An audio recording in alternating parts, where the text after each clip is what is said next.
Tonight's episode of America's Got Gullible features a man who bankrupted casinos, The place is mathematically designed so they literally cannot lose, and then somehow got promoted to running the United States. What a country!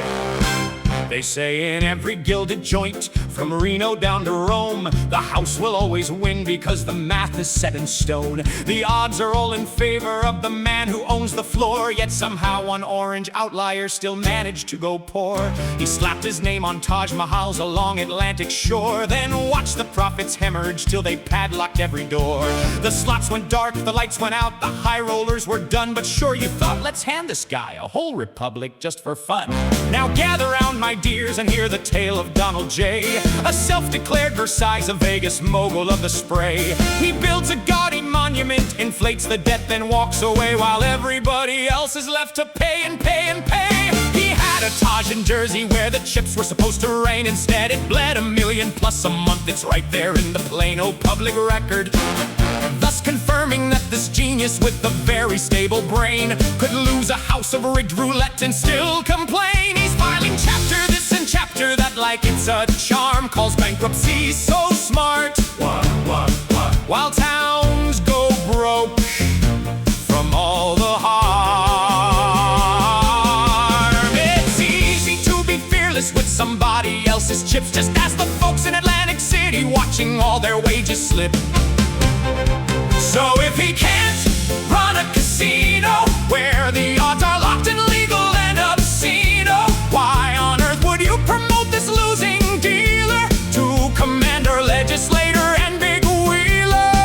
If he busts out in a business where the house is built to win with near completeness, maybe don't hand him the nuclear codes and say, good luck, America, have a nice day, I'm just asking for a friend.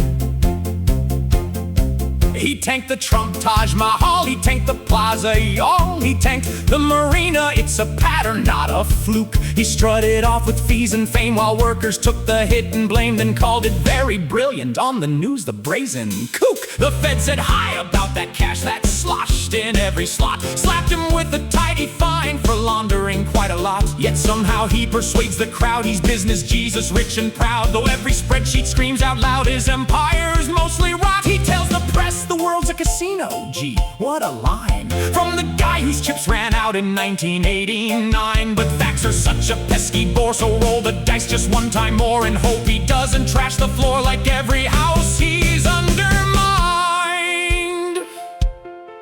If he can't keep a blackjack pit from turning into rust, why'd you trust him with the Constitution, courts, and all your trust? Would you hire a ruined bookie to run the national cookie jar, or let a guy who crashed 3 casinos drive your country's car? Just asking for a friend. So here is the moral, my marvelous mob.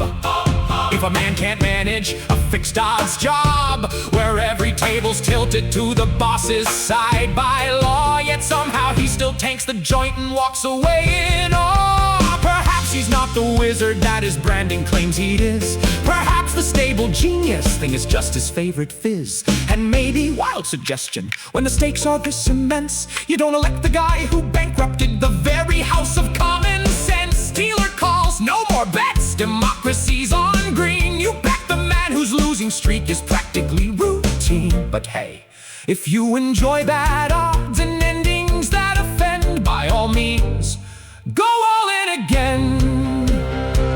I'm just asking for a friend.